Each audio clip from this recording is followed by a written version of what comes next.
This is Inside Indiana Business Radio for the afternoon of Monday, January 23rd, 2023. I'm Alex Brown. Columbus-based Cummins today opened the powertrain maker's first technical education for communities location in Indiana.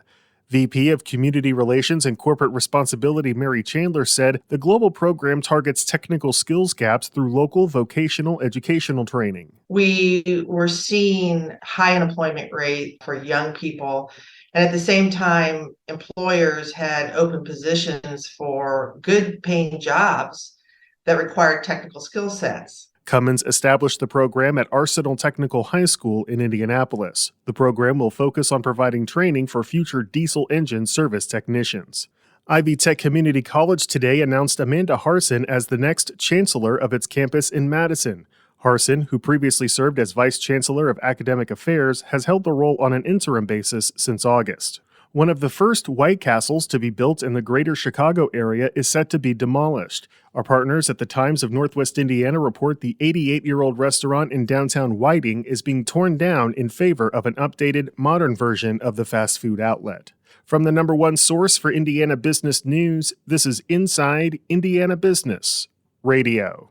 Has your company grown at a rapid pace over the last 2 years? Nominations are now being accepted for Fast 25, IBJ's exclusive list of fastest growing companies in Central Indiana. Honorees will be spotlighted in a special publication in the IBJ and celebrated at an event on May 9th. Check out the changes to this year's criteria to see if your company qualifies. Learn more and submit your nomination by March 1st at ibj.com/nominations. In today's business environment, every company is a tech company. Interested in learning more about emerging technology trends that can make an impact on your strategy in 2023? Join us February 15th for IBJ's Technology Power Breakfast to hear from top tech entrepreneurs, investors, and up-and-comers. Our panelists will dive into key issues and trends that will inspire fresh ideas. RSVP or reserve a corporate table for 10 by February 9th at ibj.com/events.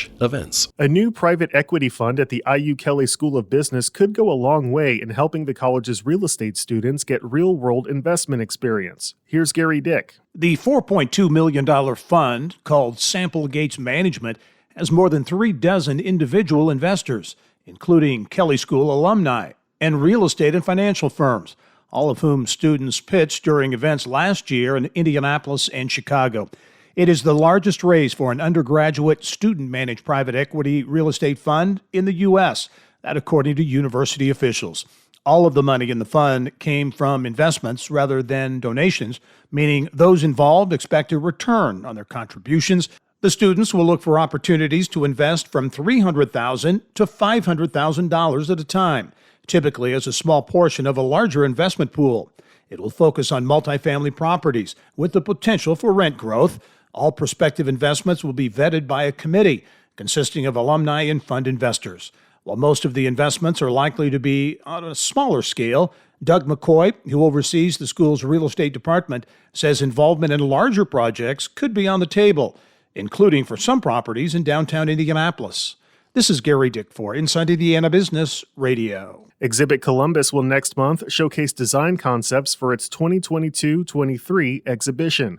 The 2023 Design Presentations event will feature previews of 13 site-specific installations planned for the 4th Exhibit Columbus exhibition, set to open in late summer. The design concepts will be tied to this year's theme, Public by Design, which was unveiled last September. The event will feature presentations from the 4 J. Irwin and Xenia S. Miller Prize recipients, 7 University Design Research Fellows, the high school design team, and the exhibit's communication designer. The design presentations will take place February 25th at the Commons in downtown Columbus. A former Army base in northeast Marion County is continuing a more than 2 decades-long transition into a live, work, and play destination.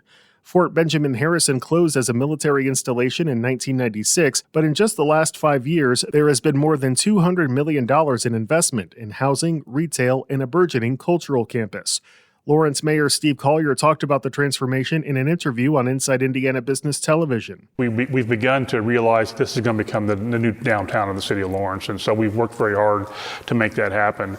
A lot of the things that come and a lot of the investment in the city certainly provides a tight opportunity for people to come in here. Last fall, Indianapolis-based developer Keystone Group announced plans for a $70 million, 248-unit apartment complex at Fort Harrison, which Collier said is the biggest investment in the city's history. He said the redevelopment of Fort Harrison is serving as a model for the rest of the country. We're being held up as this is how a reuse of a government installation should be done. And ours was slow in happening, as so many of them do. But once we got that kind of synergy going, we began to see a lot of economic people with economic development on their mind wanting to come to Lawrence and talk with them. It was for me, it was a great situation, a great experience to be able to bring in people who had a lot of money and who wanted to put it in the city of Lawrence. That was a big deal for us. Looking forward, Collier said there is another lot that the city is looking to fill, which could be taken up by some sort of medical facility. The town of Schererville is hoping more liquor licenses will help spur development downtown. Lakeshore Public Radio's Michael Gallenberger reports. The town council voted Wednesday to establish a riverfront district. Town manager Jim Gorman says it'll pave the way for additional liquor licenses for new restaurants. It would still go through the process of applying for liquor license through the ATC, Alcohol Tobacco Commission, and they will issue the licenses, but we will have the opportunity to approve those establishments on the board level here. Schererville's riverfront district would include the north side of Joliet Street from US 30 to Austin, with the Schererville Ditch serving as the river. That scaled back significantly from the proposal presented last month, which would have included much of the north side of US 30 and stretched all the way west to the border with Dyer, since the town council wanted to focus on the downtown. But the district will include the largely industrial area to the north, including the town's public works and wastewater facilities, for anticipated development along Junction Avenue and the Kennedy Avenue extension. For Lakeshore News, I'm Michael Gallenberger. Sports media personality Dan Dockich returns for this week's Business and Beyond podcast with Gary Dick, presented by PNC, a weekly conversation with high-profile Hoosiers in business, sports, and entertainment, and beyond. Available now from your favorite podcast provider. I'm Alex Brown for Inside Indiana Business Radio On Demand.